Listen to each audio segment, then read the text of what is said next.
Hello viewers, welcome to our YouTube channel trekking corner में खुश आमदीद। और आज आपके लिए कुछ और लिटरेरी टर्म्स के साथ हम आपकी खिदमत में हाजिर हैं।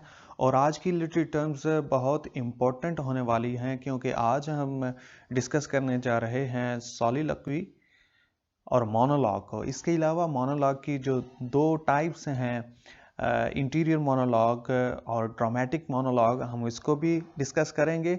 और इसके साथ ही जो इनके साथ ही एसोसिएटेड टर्म है असाइड, हम उसको भी डिस्कस करेंगे। तो आइए सबसे पहले हम देखते हैं सॉलिलॉक्वी को। सॉलिलॉक्वी, in fact, it is a literary device in which a character speaks to himself or herself. Character जो है वो अपने आप से बात करता है। It is related to thoughts and feelings. और वो जो करेक्टर होता है वो अपनी थॉट्स और फीलिंग्स को जो खुद से वो कम्युनिकेट कर रहा होता है उसमें वो एक्सप्रेस कर रहा होता है। इन soliloquy an actor speaks only when alone. तो soliloquy जो होती है, जो this device, it is used when the character is alone on the stage and the character speaks to himself or herself. The purpose of a soliloquy is for the character to express his or her inner thoughts and feelings that are not intended to be heard or known by the other characters in the play. तो जो purpose होता है वो basically जो character होता है उसकी inner feelings, उसकी इनर थॉट्स और उसके इमोशंस का जो है ना वो राइटर जो है वो उनको एक्सप्रेस करता है थ्रू सॉलिलॉक्वी।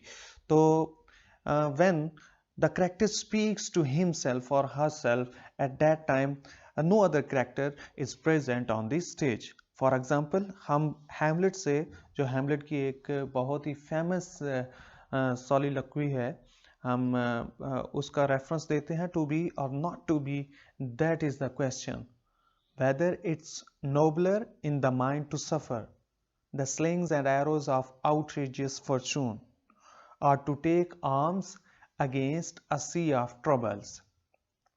तो ये हमने हैमलेट से आपको सॉलिलॉक्वी की एग्जांपल दी है। शेक्सपियर हैमलेट में ऑलमोस्ट 7 सॉलिलॉक्वीज को यूज करता है in order to express the inner thoughts and feelings of his characters. तो अब हम बढ़ते हैं मोनोलॉग की तरफ।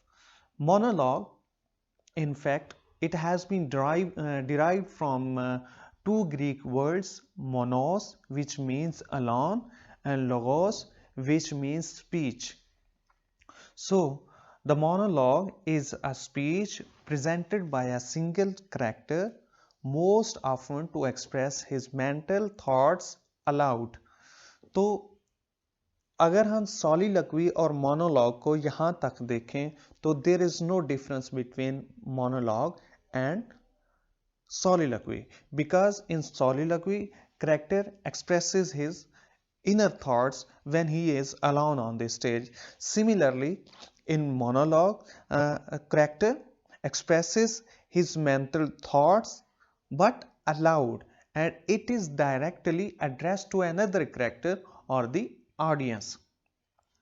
तो इसमें और soliloquy में जो डिफरेंस है वो यही है कि that is an address to another character or the audience, but soliloquy, that is communication to oneself. तो करेक्टर अपने आप से बात करता है, बट इन मोनोलॉग करेक्टर अपने आप से बात नहीं करता, rather it is directly addressed to another character or the audience. For example, हम विंस्टन चर्चिल की जो एक फेमस स्पीच है इन 1940 जो उसने डिलीवर की थी, we shall fight on the beaches, हमने उसमें से एक्सट्रैक्ट लिया है। That is monologue. Fans, for the past 2 weeks you have been reading about the bad break I got, yet today I consider myself the luckiest man on the face of this earth. I have been in ballparks for 17 years and have never received anything but kindness and encouragement from you fans. So I close in saying that I may have had a tough break, but I have an awful lot to live for. तो अगर यहाँ पे देखें तो जो Winston Churchill है, he is expressing his mental thoughts loudly and is addressing to the audience. So monologue and soliloquy, यहाँ पे आपने इनके डिफरेंस को भी देख लिया। और अब हम बढ़ते हैं मोनोलॉग जो टाइप्स हैं उनकी तरफ। There are actually two types of monologue, one is interior monologue and the other is dramatic monologue. तो सबसे पहले हम देखते हैं इंटीरियर मोनोलॉग को। इनफैक्ट इंटीरियर मोनोलॉग जो होता है, हम इसको स्ट्रीम ऑफ कॉन्शियसनेस भी कहते हैं। In interior monologue a character externalises his thoughts so that the audience can experience his internal thoughts. तो जैसे स्ट्रीम ऑफ कॉन्शियसनेस में होता है कि करेक्टर जो होता है वो अपनी इनर थॉट्स जो होता है उनको एक्सप्रेस कर रहा होता है, so that the audience can experience his internal thoughts. तो ये जो टेक्निक है इंटीरियर मोनोलॉग की, ये मोस्टली प्लेस के अंदर, ड्रामाज के अंदर, मूवीज के अंदर या नॉवेल्स के अंदर इनको यूज किया जाता है। तो इसकी हम एग्जांपल को देख लेते हैं। यूलिसिस के अंदर जेम्स जॉयस जो है ये लियोपोल्ड ब्लूम और उसकी वाइफ जो है मोली, उनकी थॉट्स को, इनर थॉट्स को एक्सप्रेस करने के लिए इंटीरियर मोनोलॉग का सहारा लेता है। तो अब हम बढ़ते हैं ड्रामेटिक मोनोलॉग की तरफ। Dramatic monologue it is a device or it is a technique which is used in poetry. That is a poetic device which is used by the poets in poetry. But on the other hand, interior monologue that is used in novels or dramas. So dramatic monologue that is specific to poetry. A dramatic monologue, it is a poem in which an imagined speaker addresses a silent listener. जो dramatic monologue एक poem होती है, उसमें जो character होता है वो अपनी जो he addresses silent listeners. It is a poem written in the form of a speech of an individual character. तो इस ये जो पोएम होती है बेस्ड ऑन ड्रामेटिक मोनोलॉग, इसमें जो एक करेक्टर होता है उसकी स्पीच होती है। A single vivid scene, a narrative sense of the speaker's history and psychological insight into his character. तो इसमें भी इनफैक्ट करेक्टर की जो साइकोलॉजी है और उसकी इनर फीलिंग्स या थॉट्स जो हैं उनको ही एक्सप्रेस किया जाता है by using the technique of in dramatic monologue. तो इसके हम एग्जांपल्स को देख लेते हैं। रॉबर्ट ब्राउनिंग्स की जो माय लास्ट टचेस है, that is the best example of dramatic monologue. Similarly T S. Eliot's की the love song of J Alfred Prufrock जो पोएम है, that is the most prominent example of dramatic monologue. And similarly Hawks monologue by Ted Hawks जो है, that is also a dramatic monologue. तो चलिए अब हम बढ़ते हैं aside की तरफ। aside is also a dramatic device in which a character speaks to the audience. अगर हम इसको अभी देखें, मोनोलॉग में भी करेक्टर जो है वो ऑडियंस से एड्रेस करता है और इधर भी करेक्टर जो है ही speaks to the audience, but by convention the audience is to realize that the character's speech is unheard by the other characters on stage.